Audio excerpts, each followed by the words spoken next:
All right, well, what you're seeing on your screen is the beast, the presidential Cadillac of President Trump. Now, looks like he is now on his way to the presidential Blue House.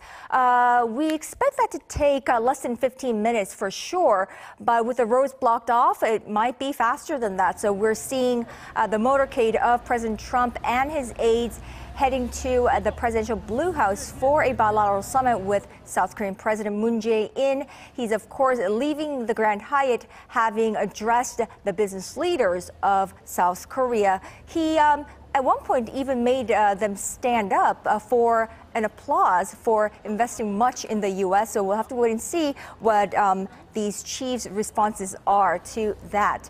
So that's what we're seeing. So they will be there in just a little bit time. Now, this is President Trump's second visit to Seoul. He was last year here in November 2007. That was a state visit. This time, it's a quick stop after having attended the G20 in Japan, but it comes at a critical time as the nuclear disarmament talks between Trump and North Korean leader Kim Jong-un has been at a standstill since Mr. Trump walked out of their last summit in Hanoi back in February. South Korean President Moon Jae-in has been trying to breathe life back into the talks, hoping he could once again spur along diplomacy this weekend during Trump's visit to Seoul. Now, to help us throughout this coverage, I have here with me in the studio to my right, Dr. Bong Young-sik, Research Fellow at the Yonsei University Institute for North Korean Affairs. It's a delight to have you here with us. Good to be back. Yeah, good to see you again. And to my left, our Foreign Affairs correspondent, Lee Ji-won, and she'll be helping us throughout this coverage as well. Welcome, Ji-won. Thanks for having me. Now, I want to address this question to you, Dr. Bong. So, what do you expect from, let's first start with the bilateral summit. What do we expect from the Moon-Trump summit? Of course, earlier this morning, we saw President Trump's Twitter saying that he had a wonderful time with President Moon and that they have a new trade deal, which he's much happy about. Mm-hmm. Now, what do we expect? Well, it's a very characteristic attitude of Mr. Trump as the President of the United States to set the agenda preemptively. Even if there is an absence of any concrete deals between the two governments, it has been his style to set the agenda as if the agenda had been already set in favor of the United States, and the details will be further negotiated by officials in the working levels.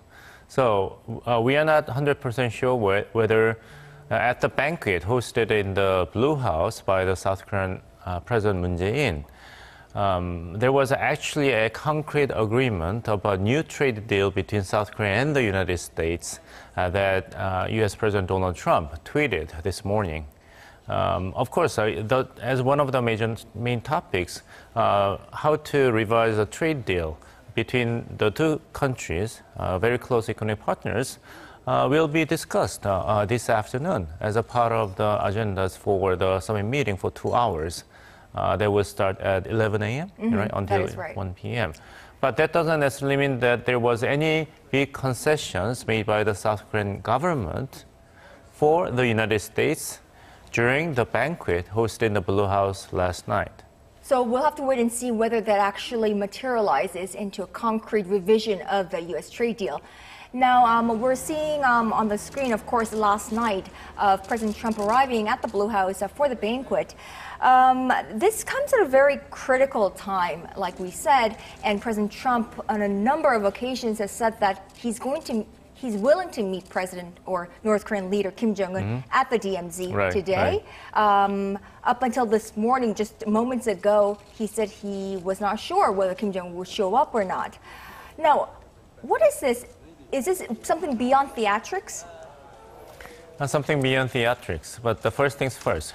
We have to focus, if you are Donald Trump, then you have to first focus on maximization of theatrical effects, right? Of course, optics. You got to keep everyone, everyone not in South Korea or in the United States or in China, but everyone on the face of the globe to pay full attention to what's going to happen this afternoon, whether Mr. Kim is going to show up from the distance on the horizon to say hello back to U.S. President Donald Trump. He is a mastermind of theatrics. That's how he built himself as a popular politician, and the media grew. So this is only natural of him to enjoy the ride since his first tweet, very early morning yesterday, right? It is a very simple message. I just want to say hello and shake hands with Mr. Kim.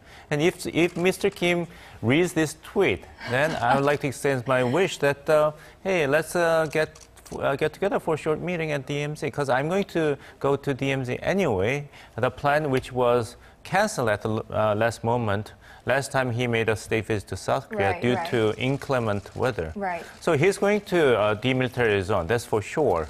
And he's going to view the North Korean part across the DMZ. And he's going to greet U.S. soldiers. But the highlight would be possible trilateral or even bilateral short personal meetings or meetings between U.S. President and other two leaders. Well, he did say that even if it's just a 2-minute long handshake and meet and greet, he would like that opportunity to meet with North Korean leader Kim Jong-un. Of course, we're seeing that his motorcade heading to the presidential Blue House, where I'm sure they'll iron out the final details before heading to the DMZ. Now, the response to that tweet came rather quickly from North Korea. I mean, North Korean standard. By North Korean standard, yeah, right? 5 hours. 5 hours and 15 minutes, to be exact, by Choi Sun-hee. Right. So what are you reading into that? Well, two things. One, we can surmise that there might have been some secret but serious communication testing the possibility of this surprise get-together between Mr. Kim Jong-un and Mr. Trump at DMZ. Even prior to the physical departure of U.S. President Donald Trump. Just an idea, because of the White House official position was that there was no official plan for U.S. President to have a meeting with Chairman Kim Jong-un, right, during and after G20 summit meeting in Osaka. Well, but the idea might have been floated around by the instruction of the U.S. President. Right. I mean, there had been just speculations about this summit, in recent weeks in D.C. in the political realm. But as we witness the motorcade, President Trump's beast, along with his aides, driving to presidential office of Cheongwade from Grand Hyatt. Now, I want to focus on who were missing from last night's banquet, Ji-won. Now, some key officials, key North Korea envoys of President Trump were missing, Elizabeth Hooker and Stephen Biegun. And there are speculations that during that time, they might have been in contact with North Korean counterparts to arrange this meeting with North Korean leader Kim Jong-un. What are you looking into this? Yes, Kanyang, like you said, the U.S. Special Representative for North Korea, Stephen Biegun, and Allison Hooker, the Korea Director at the U.S. National Security Council, were not present at the banquet. Now, they were allegedly supposed to be at the banquet as well, but their sudden absence prompted reports to speculate that they might have visited, tried to make contact with the North Koreans. Now, when asked whether he talked with North Korean officials, Biegun simply said he won't take any questions, and he also said that he's very busy, so he tried to avoid answering these questions.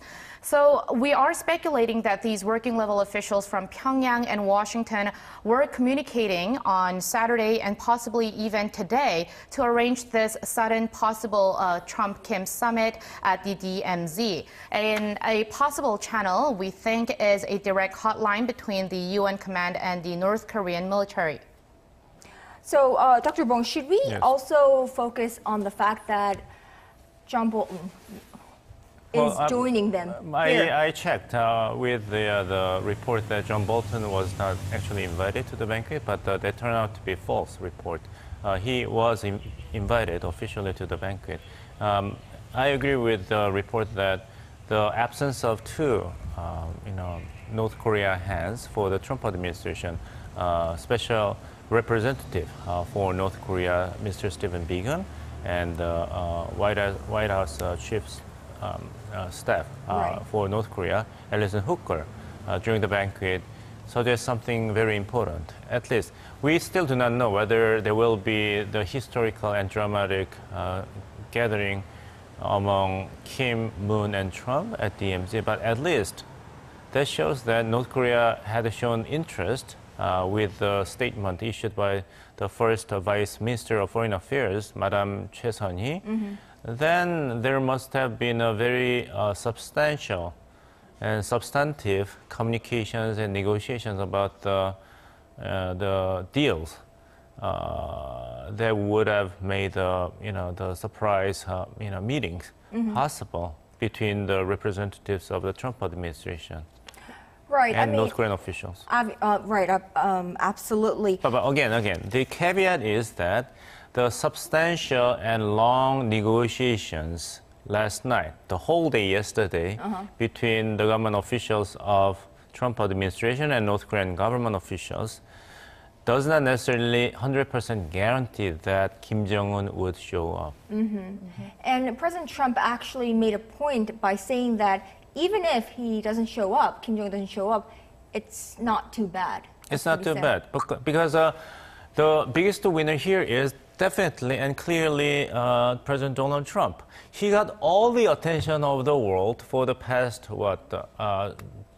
36 hours? Absolutely. And when he's going to leave South Korea, like in 10 hours? So for the past 50 hours, he was at the center of the global attention. And he will demonstrate, he succeeded in demonstrating that U.S. President Donald Trump is the only world leader who can bring and who can sway both leaders of the two Koreas. Not just one Korean leader, but both.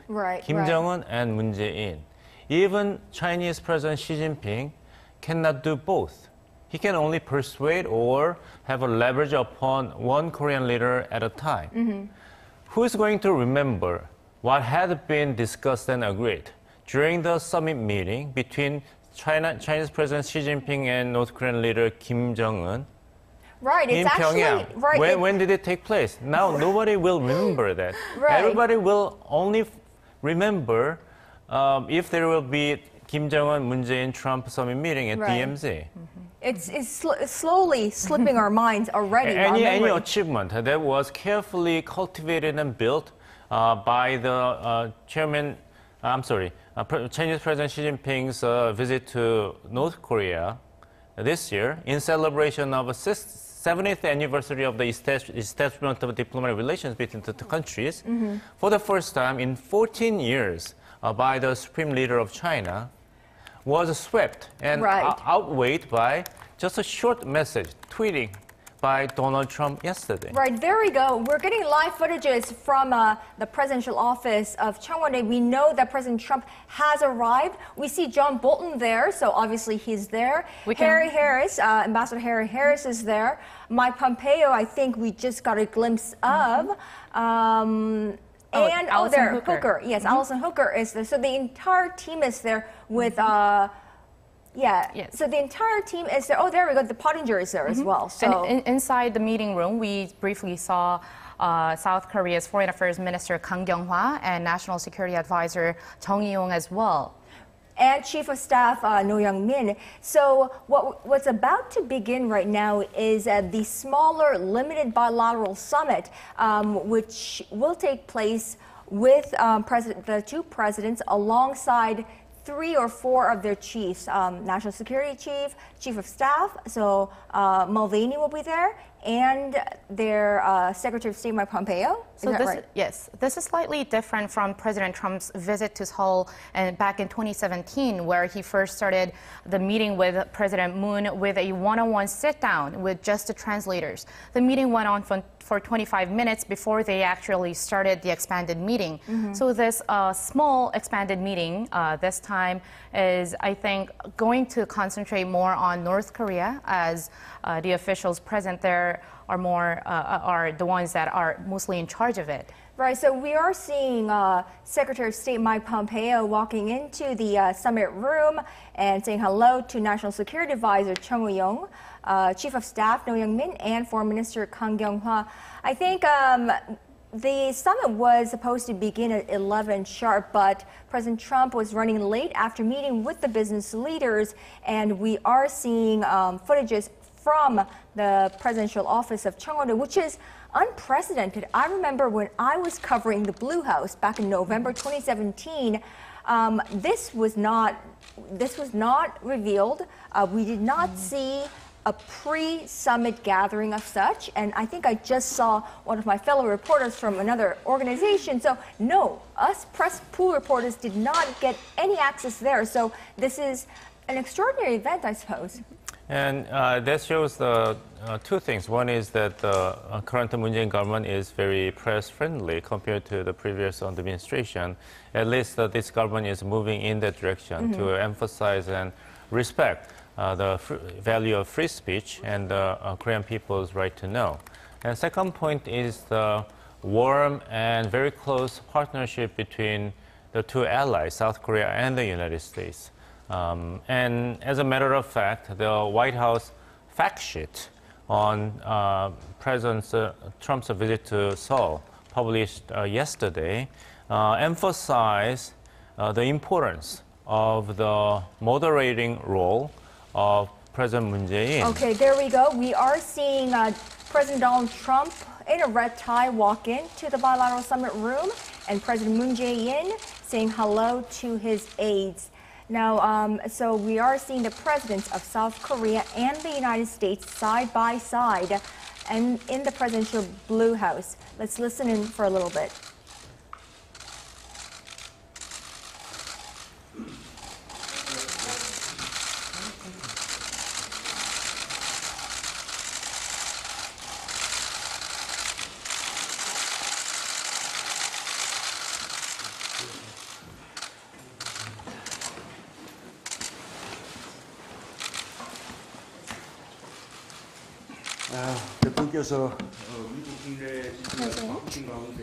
You have visited South Korea in line with the G20 summit in Japan, despite your busy schedules in America.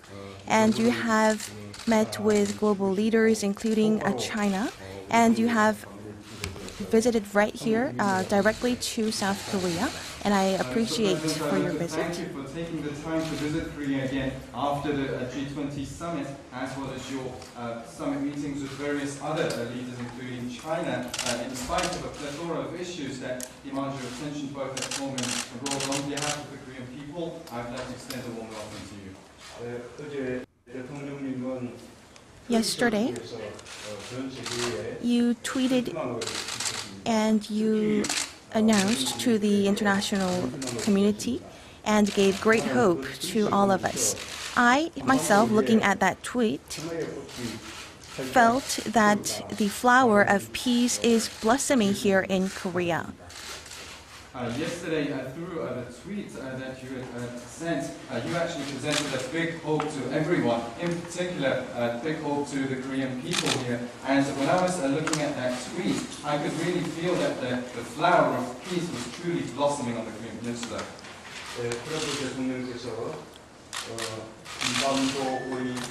And President Trump, you have said that if you shake hands with the chairman of North Korea, Kim Jong-un, I believe that it will be very historic.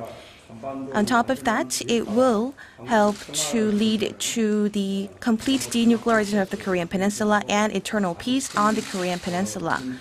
And it will be a great landmark. Mr. President, if you could meet Chairman Kim at the military demarcation line and have a handshake with him, I believe that that picture in itself would represent a historic event. And also, this would be a significant milestone in terms of the peace process on the Korean Peninsula that we are in the peace process that we are trying to achieve complete denuclearization and permanent peace.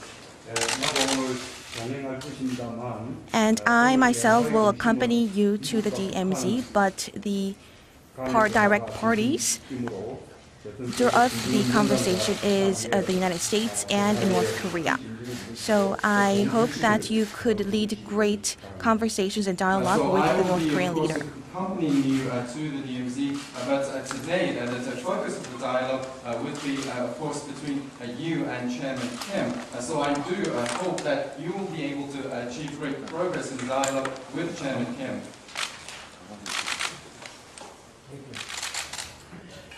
Well, I'd just like to thank President Moon for the beautiful evening last night. We celebrated our friendship and we celebrated the new trade deal that we made very recently that went into effect on January 1st, which is a great testament to the relationship of the United States and South Korea. I also want to thank your First Lady. She has a tremendous spirit and vitality and a tremendous love for your country. I said that to the President. First thing I said was how impressive the First Lady was, and she's a great woman. So I just hope you tell her that. Please. 네, 대단히 감사합니다. 어제 문 대통령께서 아주 아름다운 시간을 우리에게 주었습니다. 어제 만찬은 양국 간의 우정, 그리고 또 새로 발효된 새로운 무역 협정을 또 축하하는 것이었습니다. 어제 또 이러한 관계는 한미의 관계를 보여주는 것입니다. 내가 문 대통령을 어떻게 만났을 때 제일 먼저 얘기했던 것이 영부인께 감사를 표하는 것이었습니다. 영부인께서는 아주 많은 한국에 대한 사랑과 또 아주 좋은 그런 힘을 가지고 계신 분입니다. 아주 훌륭한 여성이십니다. I just had a meeting with the business leaders of South Korea, and these are not only business leaders here, they're business leaders throughout the world. They are among the greatest business people anywhere in the world. We went through a lot, Latte, Samsung, so many that are so Hyundai, so many that are so respected. And we talked and we had a fairly short meeting, unfortunately. I wish it could have been longer, but these are very, very highly respected. No matter where you go in the world, they're among the greatest in the world. And you have them right here in South Korea. 방금 한국의 기업인들과의 만남을 마치고 여기 왔습니다. 한국의 기업인들은 세계 최고의 기업인들입니다. 롯데, 삼성, 현대 그 외에도 많은 기업인들을 만났습니다. 이들은 전 세계에서 존경받는 기업인들입니다. 더 많은 시간을 보냈으면 더 좋았겠습니다만은 그 시간이 많이 할애하지 못해서 아쉽습니다. 하지만 한국은 전 세계에서 존경받는 그러한 기업인들을 바로 한국 이 자리에 가지고 계십니다. I think I can say with great confidence that our relationship with South Korea has never been stronger or better. We have just a very good feeling. There's a good chemistry between the leaders of both countries, and Secretary Pompeo is here, Secretary of State, Mike Bolton, John Bolton is here, and John was very instrumental in some of the things we did yesterday, some of the meetings we had. And I want to thank you for that. And Mike, I want to thank you for that. And Mr. Ambassador Harry, you love this country, and that's so evident, and that's a great thing. So thank you very much for being here. We appreciate it. 나는 우리 한미 관계가 그 어느 때보다도 좋다라고 자신 있게 말씀드릴 수 있습니다. 이것은 양국의 정상 관계뿐만 아니라 우리 미국의 여러 지도자들도 마찬가지입니다. 여기 국무장관 계시고 또 볼튼도 계십니다만 특히 볼튼께서는 아주 어제 여러 가지 회의에 있어서 아주 필수적인 그런 역할을 감당하셨습니다. 폼페오 국무장관께도 감사드리고 또 여기 해리스 대사가 계시는데 이 해리스 대사는 한국을 굉장히 사랑하는 그러한 사람입니다. So as most of you know, I assume all of you know, otherwise I guess you wouldn't be doing what you do. We left Japan yesterday. We were at the G20. Prime Minister Abe did a fantastic job. President Moon was there also. And they really did a great job. And a lot of the leaders got together. I was with many leaders from different countries. Great relationships with all. The very interesting meeting, I think, was with China. And we're moving along toward a reciprocal but a good trade deal, a fair trade deal, and we'll see where that goes. But we had a very, very good feelings with President Xi and myself. 아시다시피 나는 일본에서 열렸던 G20에서 참석하고 여기 왔습니다. 아베 총리가 아주 상당히 좋은 그런 G20를 주최를 했습니다. 문 대통령께서도 거기 계셨습니다만은 거기에서 여러 세계 지도자들과 함께 만났습니다. 모든 지도자들과 아주 좋은 관계를 가지고 있고 또 상당히 흥미로운 여러 회의를 했습니다. 그 중에서 물론 중국과의 회의도 흥미로웠습니다. 우리는 중국과 상호회적이고 또 공정한 무역 협정을 위해서, 무역 관계를 위해서 일을 하고 있고, 내가 보기에는 앞으로 상당히 여러 가지 긍정적인 진전이 있을 거라고 생각이 됩니다. So we got here late last night, and we've been working from that time forward. And I will say the treatment that we've been given by President Moon and the First Lady has been absolutely fantastic. And as you know, a long-planned visit to the DMZ, I'll be doing that in a little while, and I look forward to that. And there's a possibility that we'll be meeting Kim Jong-un, and there's a possibility that it's going to be very interesting. I don't know. They want to do it. Chairman Kim wants to do it. I'd like to do it. It's very complicated from the standpoint of logistics and security and lots of other reasons. But both teams are working very hard, and South Korea is working also on trying to implement it. But I think it would be good. Kim Jong-un has been somebody that we've just gotten along with. When I first became president, what was happening during the previous administration was very bad for South Korea and very bad for North Korea, frankly. There was a lot of bad things happening, and it's changed very, very rapidly, and it's very positive. There are a lot of positive things going on right now. 어제 그 밤에 도착하자마자 문 대통령을 만났습니다. 문 대통령뿐만 아니라 한국 측에서 우리를 상당히 환대해 주신 데 대해서 감사드립니다. 아시다시피 나는 한국의 DMZ를 오랫동안 방문하고자 하는 계획을 가지고 있었습니다. 그리고 곧 방문하게 될 것입니다. 또 거기에는 내가 거기에 군사 분계선에서 김정은 위원장을 만나기라는 그런 가능성도 있습니다. 이것은 상당히 흥미로운 일입니다. 김정은 위원장도 만나고 싶어하고 나도 만나고 싶어합니다. 물론 보안이라든지 여러 가지 다양한 문제들이 있기 때문에 복잡한 문제가 있고, 그래서 한국과 또 북측 또 미국 측에서 여러 가지 지금 일을 하고 있습니다. 나는 김정은 위원장과 사이가 상당히 좋습니다. 내가 처음에 대통령이 됐을 때부터 좋은 관계를 이어가고 있고, 사실 이 전 미국 행정부는 한국 측뿐만 아니라 북측과도 별로 관계가 좋지 않았다고 생각합니다. 하지만 새로운 행정부에서 계속 남북한 모두 관계를 점점 더 좋게 진전시키고 있습니다. And just in finishing up, I think I can say with great conviction that North Korea and South Korea are both in much better places right now than they were 2.5 years ago when I became president. There was tremendous danger, and you people know it well. You know it better than I do because you had to suffer through it for a long time. A lot of progress has been made. I watched some of the news, fake news, it's only fake news, and they said, well, what's been done? Well, it's like the difference between day and night. Our ambassador, Harry, was saying on the way in that when you first got here, there were sirens going off and tests being made, and everybody was practicing for obviously a horrible event, and it was really scary. And he said the difference is so great. So when I hear, some of these fakers, some of these people that aren't honest reporters saying, well, what has Trump done? We've done a lot. We're a lot safer today, and South Korea is a lot safer, and North Korea is a lot safer. It's good for both. And it's really, maybe just as important, it's good for the world. And so we're very proud of what we've done. And I have plenty of time, and we're in no rush, but it's a lot different than it was 2.5 years ago. It's a difference like few people can even imagine. So it's an honor to have helped. It's a great country. I want to thank again President Moon, and really, we're very proud of all of the things we've done together, and both on the military and peace, but also on trade and other things. The relationship has never been stronger. Thank you very much. 지금 내가 자신감을 가지고 말씀드릴 수 있는 것은 한국과의 관계 그리고 북한과의 관계가 2년 전에 비해서 훨씬 더 좋은 위치에 있다는 것입니다. 여러분들 누구보다도 더 잘 아시겠습니다만은 2년 반 전에는 훨씬 더 한반도가 위험한 곳이었습니다. 그리고 그 이후에 상당히 많은 진전이 있었던 것이 사실입니다.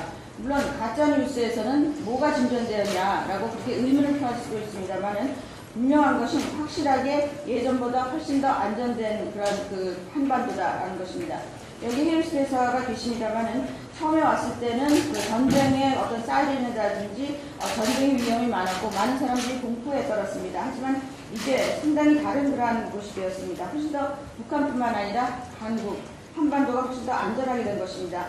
이것은 한반도뿐만 아니라 전 세계가 안전하게 된 것이기 때문에 나는 이것에 대해서 굉장히 자랑스럽게 생각합니다. 2년 반보다는 지금 확연히 다르다라는 것을 자신감 있게 말씀드릴 수가 있습니다. 한국은 아주 훌륭한 나라입니다. 그래서 한국을 방문할 수 있게 된 것을 매우 영광스럽게 생각합니다. 한국과 미국과의 관계는 군사뿐만 아니라 평화의 문제에 있어서 또 무역의 문제에 있어서도 상당히 많은 진전을 만들고 있고 앞으로도 훨씬 더 좋은 그런 그 나라가 한미 관계가 될 것입니다. 감사합니다. Thank you very much. Thank you.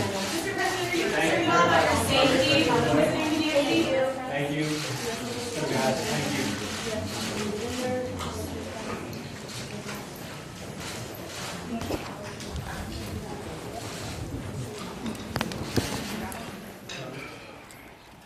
So, so we just heard the opening remarks from South Korean President Moon Jae-in and U.S. President Donald Trump as they begin this limited bilateral summit between themselves and 4 of their top aides. Now, so to sum it up, South Korean President Moon Jae-in went first to address the opening remarks, and he said that he confirmed that he will be accompanying President Trump to the DMZ. So we will expect President Moon Jae-in to be there. And he also praised President Trump's tweets, saying that his tweets gave hope of peace, hope for peace to the entire world. And he also said that if indeed North Korean leader Kim Jong-un and U.S. President Donald Trump do meet at the DMZ, it would be another huge stepping stone to building lasting peace in the Korean Peninsula and around the world.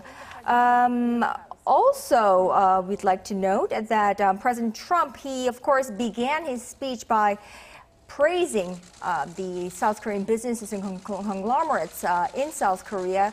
Of course, he just came from a meeting with them, and then he did say that his visit to the DMZ was a long time coming. He had been planning this for a very long time.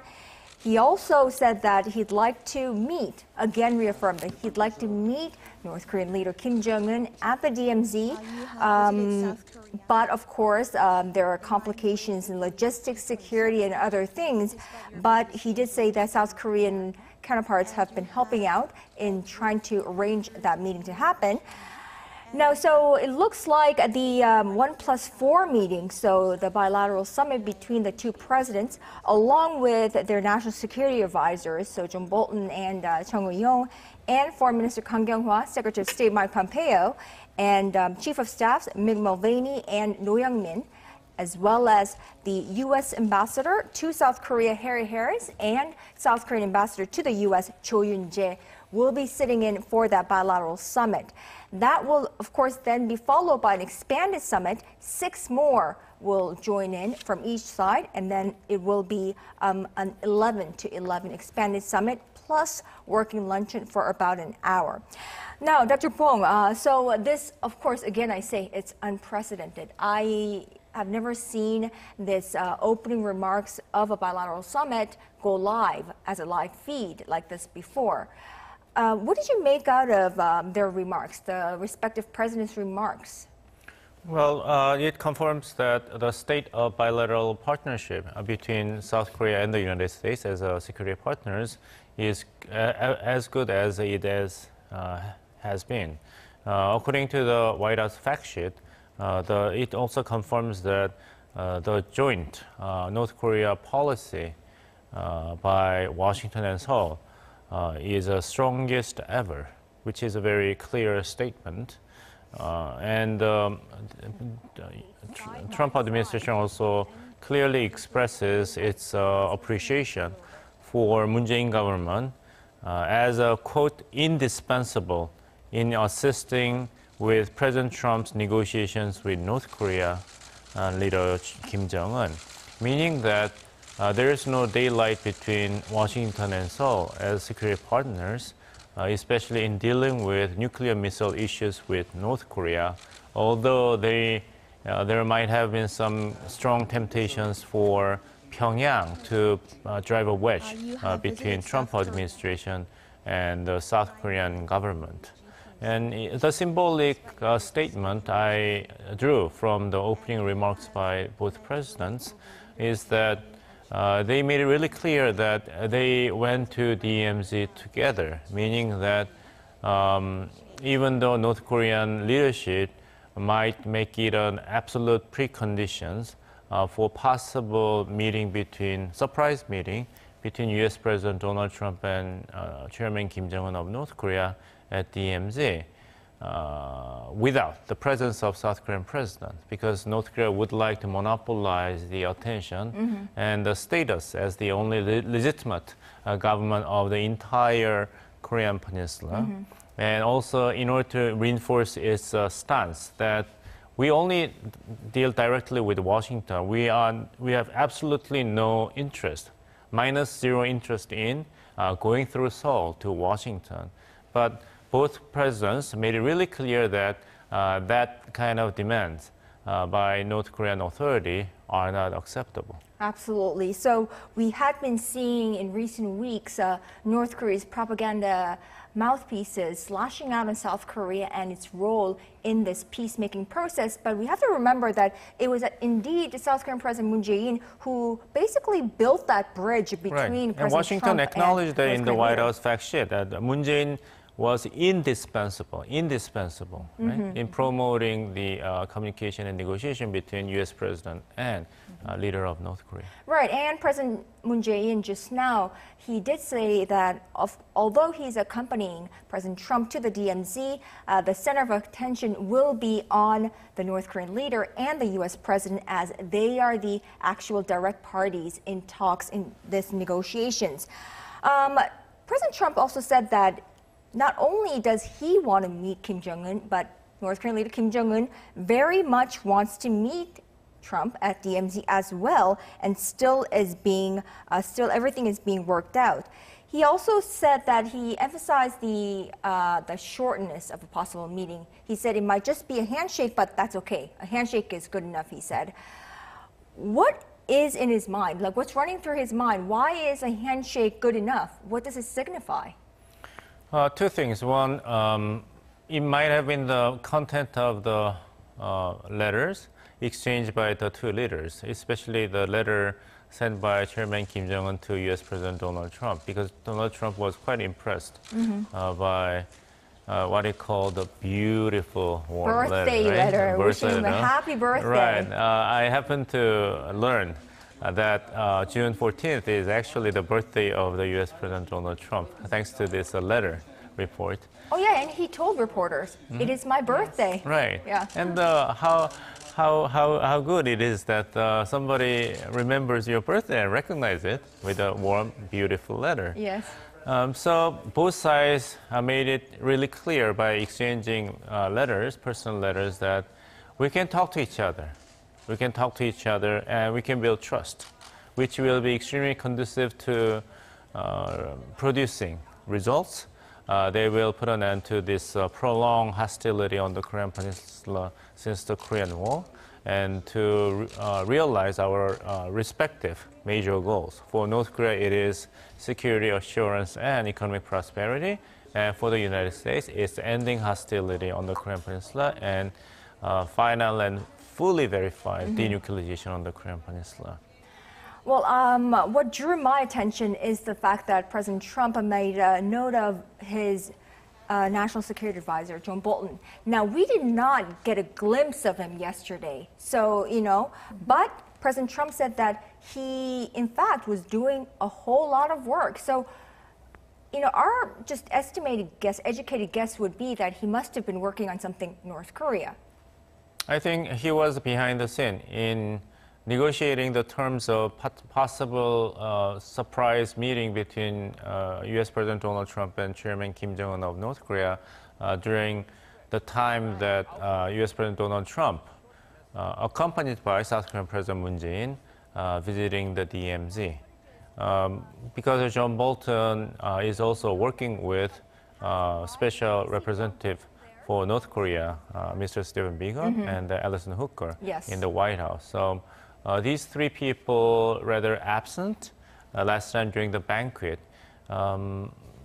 should be very indicative of the speculation that there might have been some significant negotiations undertaking between Pyongyang and the U.S. government and South Korean government as well.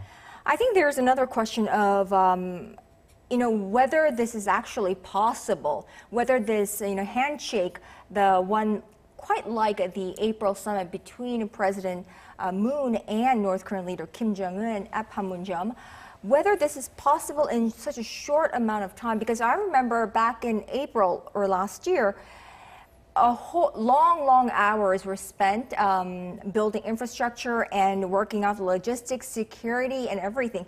And everything was choreographed to the teeth. Now, would it be possible for the two sides or three sides to make this happen in such a short amount of time?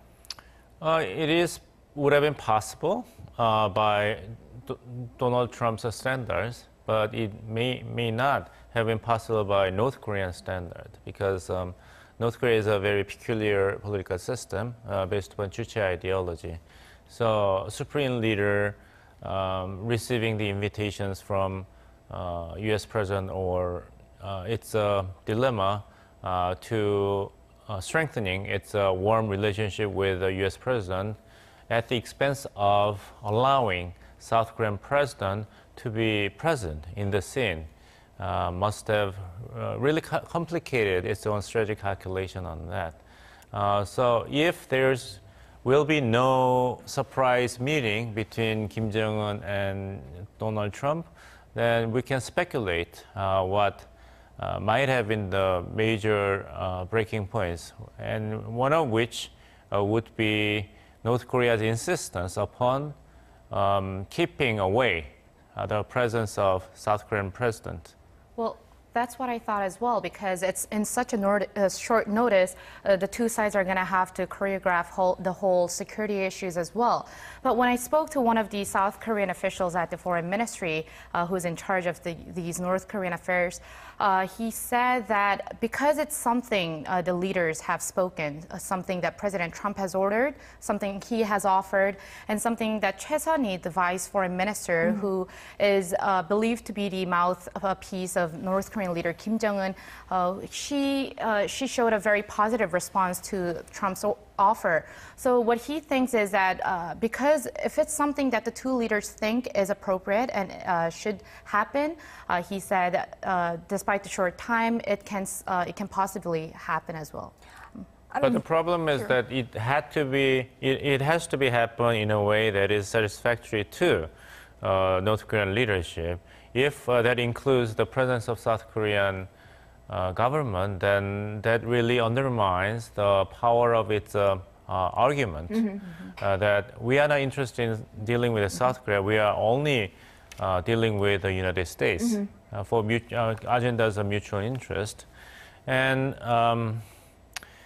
just shaking hands and saying hello with the U.S. President Donald Trump at DMZ would not be of substantial interest for North Korea, because at the end of the day, what North Korean government really wants from Washington is sanction relief. Right, right. Well, just to cut you in, we just heard that 한겨레 Seoul-based paper reported that Steve Biegun and the Vice Foreign Minister Choi Sun-hee met last night. We still have to look into what details it says, but so we have been confirmed that the working level officials of both sides have met. Or according to this local media. So possibly they are still working on their leaders meeting at the DMZ. Right, so just to clarify, local media has started reporting that they have confirmation that U.S. Special Representative for North Korea, Stephen Biegun, and North Korea's, of course, Vice Foreign Minister Choi Sun-hee have met for perhaps to talk about I guess that's the reason why the President Trump expressed his gratitude for helping grateful for the assistance rendered by the South Korean government for something. That something must have been these secret negotiations taking place between Stephen Biegun and Choi Sun-yi. Right. So all remains out there for us for an educated guess. But for those of you just joining us, you're watching Arirang News live coverage of the Trump-Moon Jae-in summit here in South Korea, the 8th of its kind, but the second visit by President Trump.